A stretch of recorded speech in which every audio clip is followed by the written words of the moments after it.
Hey everybody, it's Rob from Flailthroughs. This is Gundam Battle Operation 2, and this is a guest video from Demolition Hound in the newly buffed Power Gem. They gave it a pretty good boost to its attack stats, also a few more equip slots, overhauled its Vulcans, and gave it the tactical boost skill that the Gundam EX uses to use its jump kicks. I believe the vanilla narrative Gundam uses it too. But yeah, I'm looking forward to seeing this because, yeah, I've never been good at using tactical boosts, so I'm kind of hoping Demo will have a better time of it than I do because, yeah, I don't know why I just have not been able to get the timing on that to my satisfaction. So, I mean, just using the jump I could probably do, but using it for the jump kick, which is not an issue here, has been beyond me. Let's see, that is an Easy 8 high maneuver custom, I believe. And yeah, they didn't make any changes to the gym rifle itself because that goes to a lot of different mobile suits, but the fact they put more ranged mod behind it definitely going to be a help to the powered gym. The Vulcans got more damage and they fire faster, I believe. Faster round velocity at the very least. Yeah, so seems like a pretty good set of buffs, and so far so good. Yeah, Vulcan charges are definitely going to be pretty viable here with the powered gem at this point. So, and yeah, the gem rifle fires in 3-round bursts. If it'll keep firing if you hold the trigger down, but it will also lose accuracy, and it does have a little bit of drift as it fires, which I feel like mobile suits would autocorrect. But this is a video game. It is not an actual giant robot simulator because, well, that set of words is just kind of funny in and of itself. So, but yeah, so far so good. Demo's team won the first wipe, and let's see where we go from here. Yeah, like I said, I think the powered gym buffs work pretty well. Like I said, I haven't gotten a good round with it yet, but that doesn't mean they don't work. It just means I haven't worked out with them. And yeah, many thanks to Demo for sending this my way, because yeah, I think I said yesterday, I've just been feeling kind of off the last few days, and it's, okay, good neutral there. Downswing didn't quite take, and there is a nice tactical boost jump into the water. Tactical boost jumps can happen at the end of a boost or a jump. So yeah, you can, coming out of a dash or a jump, you can just hop. So, and that was a really good use of that to get down to the water where you are out of the line of fire of like 2/3 of the team. Very nice. And yeah, just bullets from everywhere. I'm kind of amazed that suit lived long enough to get back up, but I don't think it's going to live to do too much more after that. Yeah, it's running, and that is honestly the right move. Like, just, if you can get to cover and make repairs or just not be being shot at, you may as well. See, I lost the shield, which means a speed boost, practically speaking. And I do kind of wish, I think it was Gundam Crossfire that had a button combination to just ditch the shield if you wanted to move faster, which I like that. I would not mind seeing that in more Gundam games, but to be honest, I feel like one day Crossfire is either going to get an official remaster or it's going to get some kind of absolutely amazing fan mod, because yeah, there's not, I've come around on it over the years. I think I finally hid that kind of, not very good review I did of it many, many years ago. I forget, but yeah, I've come around on it. It's definitely got its charms, and just it's one of those things of, like a lot of release games that are subject to crunch, it needed more time to cook.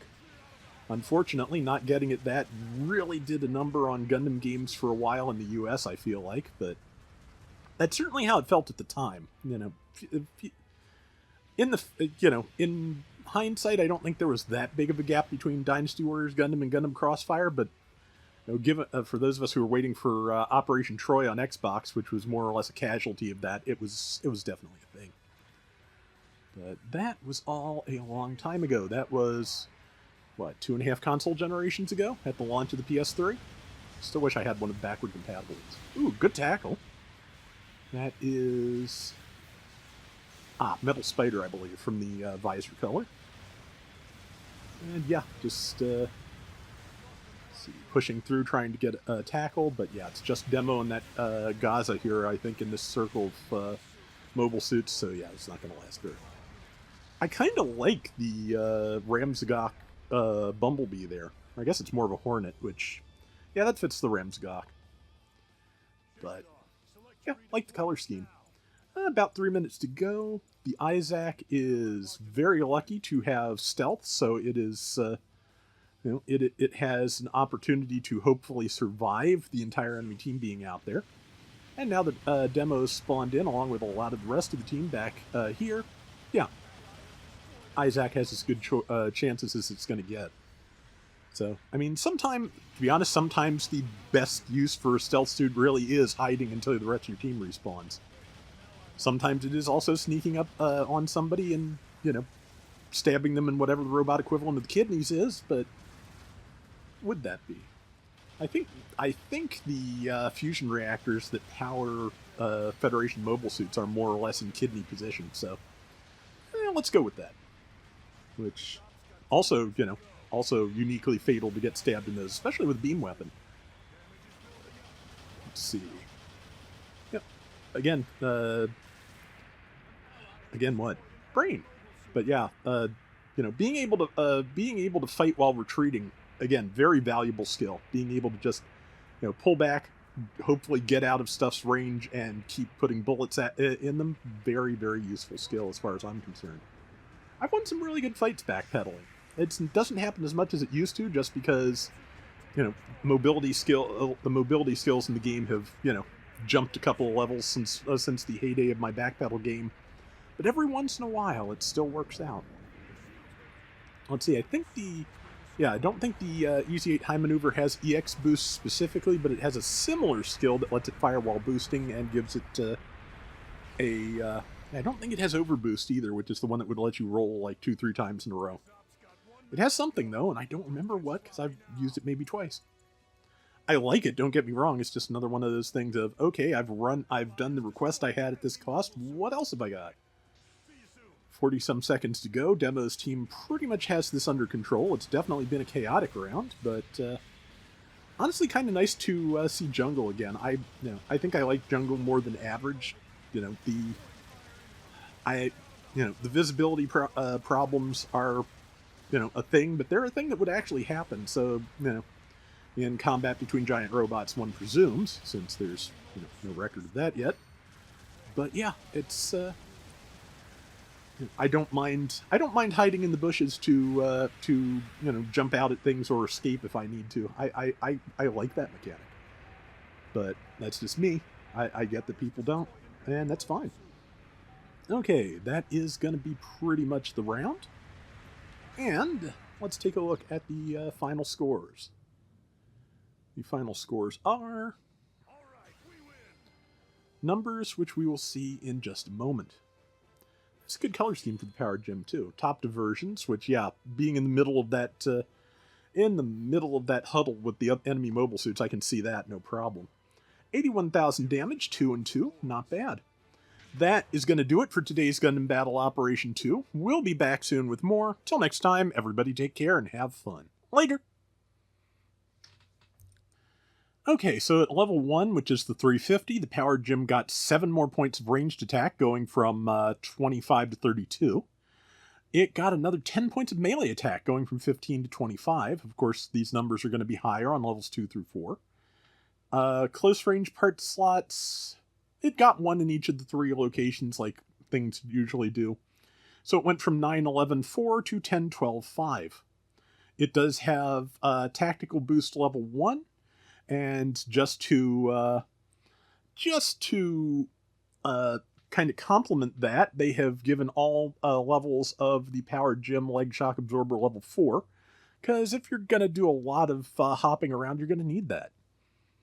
The new Power Gem Head Vulcan, which replaces the head-mounted Vulcan late model, power per shot at level 1 went from 67 to 80. Ammo went from 30 to 40. Does more build stun and faster projectiles. So yeah, that's pretty good. It actually wasn't as far off the mark as a lot of these other suits. The average win rate for generals at 350 is 49.9%. Power Gem was at 47.2%. We've certainly seen worse than that on some of these so far. Rival win is 44.9 as opposed to the average of 49.3. Damage 48k as opposed to 55,506. And like 1/10 more of a mobile suit loss, 3.3 versus 3.2. At level 2, matter of fact, at every level above the first, except level 5, which explains why most of these buffs like end at level 4, it was lower on losses.